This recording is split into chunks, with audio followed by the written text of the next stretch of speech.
Today, like I promised, we will continue perusing the word of the Sermon on the Mount, that famous sermon that Jesus gave.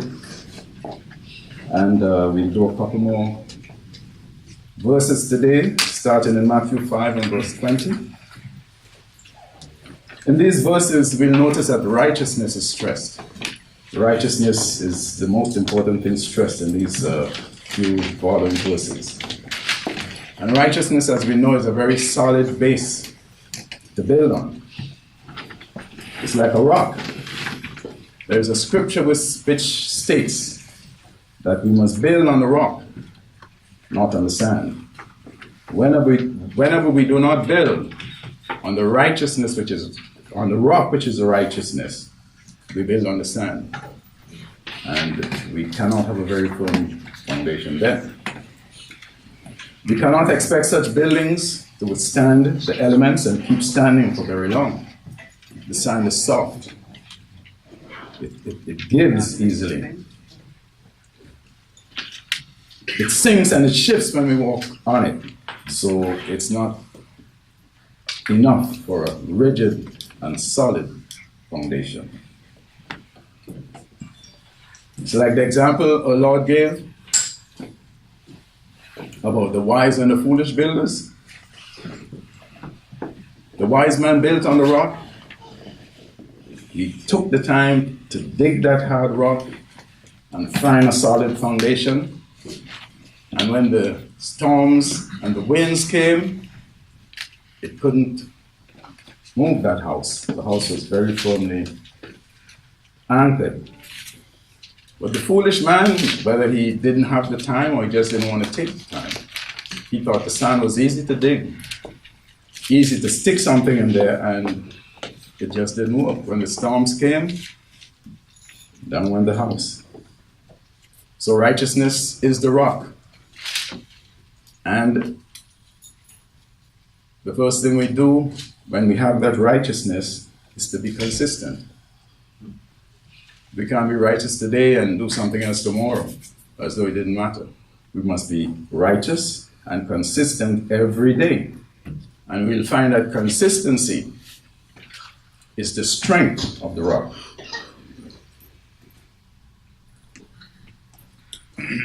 Then, what supports consistency?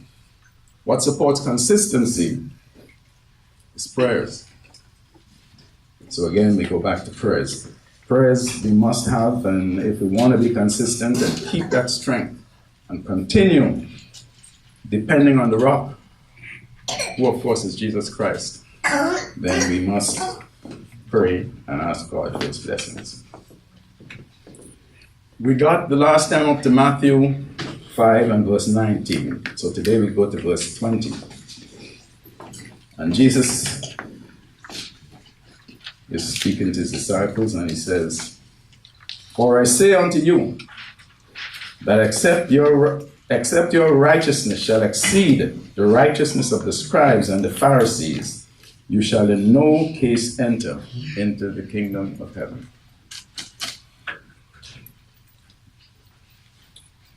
There's a message right there that you can clearly see. If he's telling you that your righteousness should be more than someone else's,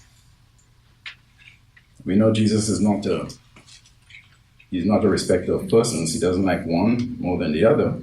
It means that there is something wrong with the righteousness of the scribes and the Pharisees.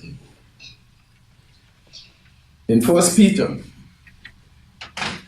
the 3rd chapter and verse 12, it says, "For the eyes of the Lord are over the righteous, and in his ears are open to their prayers, but the face of the Lord is against them that do evil."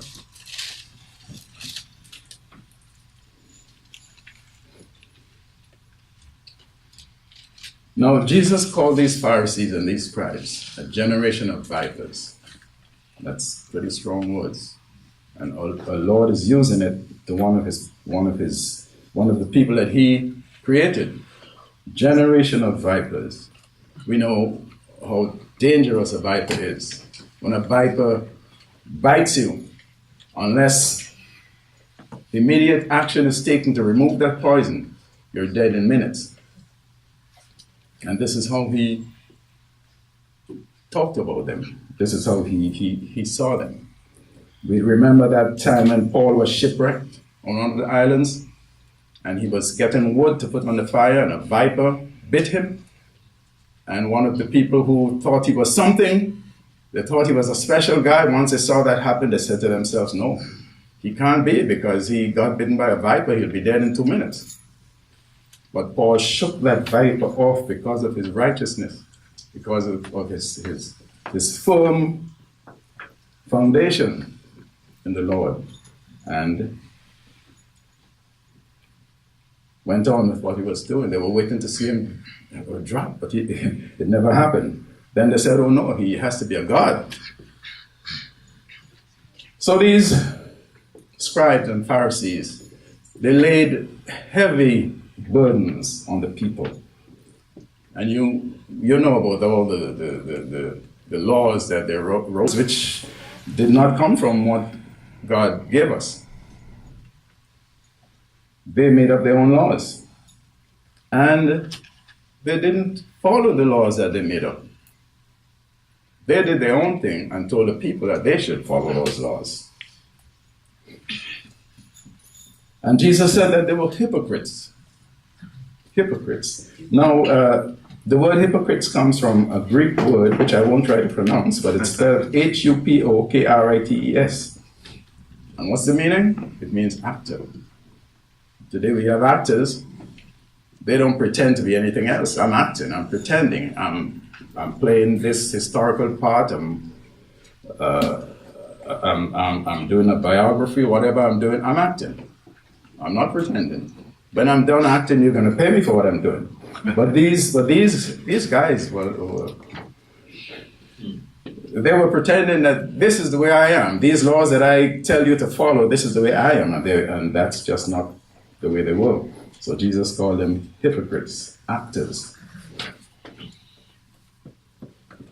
And we know that Christians must be true and real. True and real. And in the 21st verse, Matthew 5:21, Jesus states, we have heard that it was said of them of old time, you shall not kill, and whoever shall kill shall be in danger of the judgment.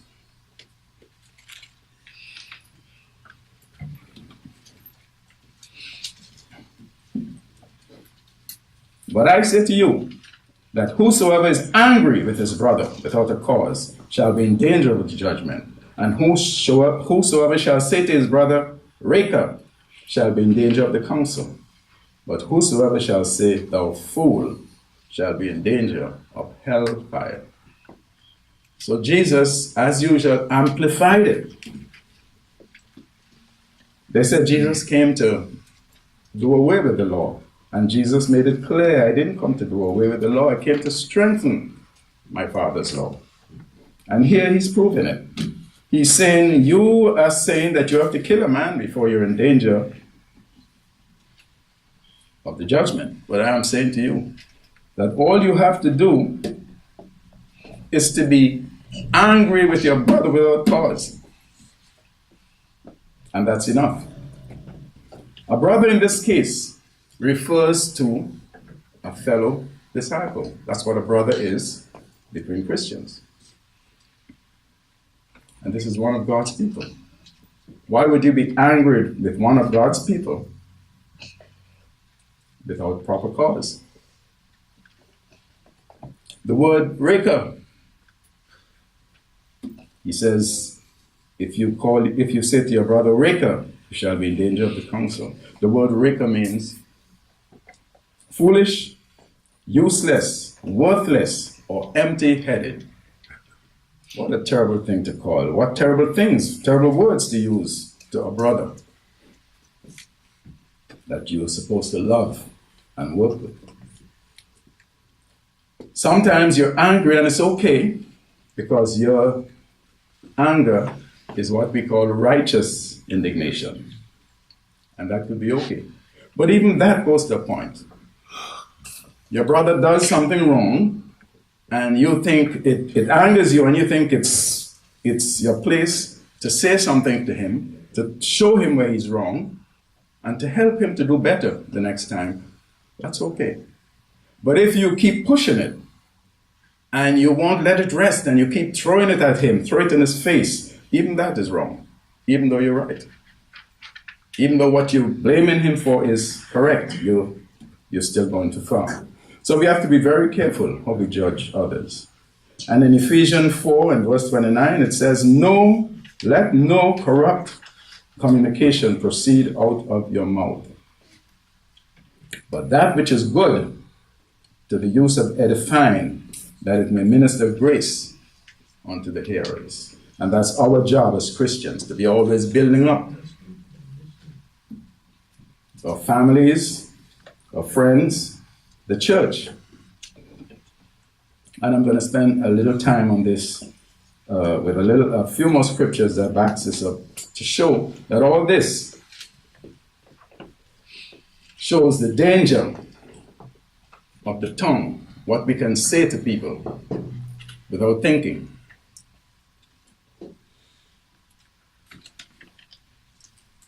So let what we say be things that will uplift and help rather than break down.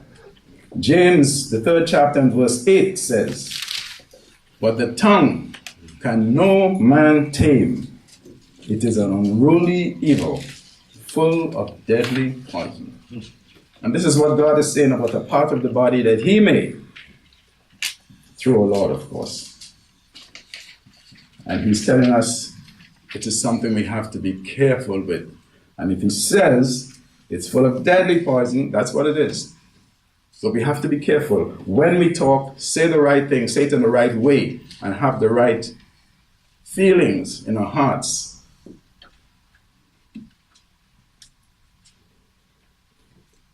Sometimes the things we say could affect people so deeply.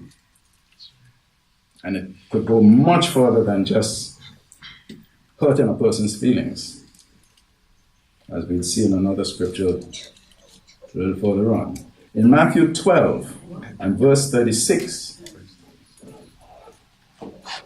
Jesus says, but I say unto you, that every idle word that men shall speak, they shall give account thereof in the day of judgment. Isn't that scary?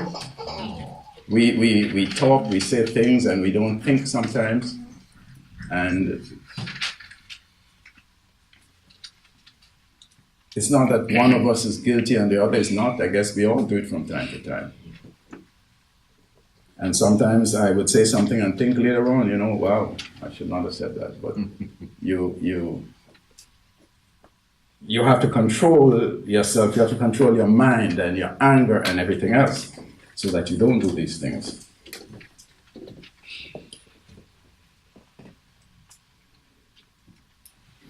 Because we shall have to give account in some time to come. He says, for by thy words you'll be justified, and by your words you shall be condemned. So let's use the words that will justify us and build us up in the sight of God. Let him say to us, well done, good and faithful servant. Proverbs 18 and 21. And these all before right back to Jesus' sermon. Death and life are in the power of the tongue, and they that love it shall eat the fruit thereof. So the fruit thereof is what you put into it. Is what you put into it. Use the right words, do the right thing. You have life. You do what is wrong, you say the wrong things and hurt people, death. And sometimes just by the things we say, others could be put to death. So we have to be very careful. Proverbs 21 and 23 says that whosoever keeps his mouth and his tongue keeps his soul from troubles. So again, be careful what we say. Let's go on to Matthew 5 and 23 and 24. In 23, Jesus says, therefore, if you bring your gift to the altar and there remember that your brother has something against you, leave your gift there before the altar, go your way, first be reconciled to your brother, and then come and offer your gift. And when that scripture says something against you, it means something that we did wrong. It doesn't mean a brother just doesn't like us or a brother treats us unfairly. It means we did something wrong. And we need to straighten that out. Before we try to be righteous and go on to something else, we need to straighten that out. So you have to show your love to your brother first so you can see. Before you show your love to God, who you can't see. And again, Jesus said that. There's a need for apologies and for being forgiven. And if we don't have that, we can't go on. There's a blockage in the way. There's a barrier. So let's do it in the right way. Then you come back, you confess to God, and you offer your gift with love and thanks and relief and contentment because you did the right thing. Brethren, we are pressed for time, so I will just go to the conclusion. I've used my time. So we find that to be righteous, we must pray, as the other scriptures which I had would have shown.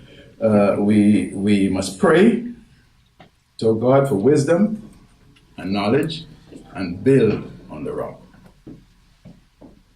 We must be consistent so that our faith and strength might grow. And we must be thankful that our God blesses us in the way he does and gives us the opportunity to straighten things out even after we have messed up.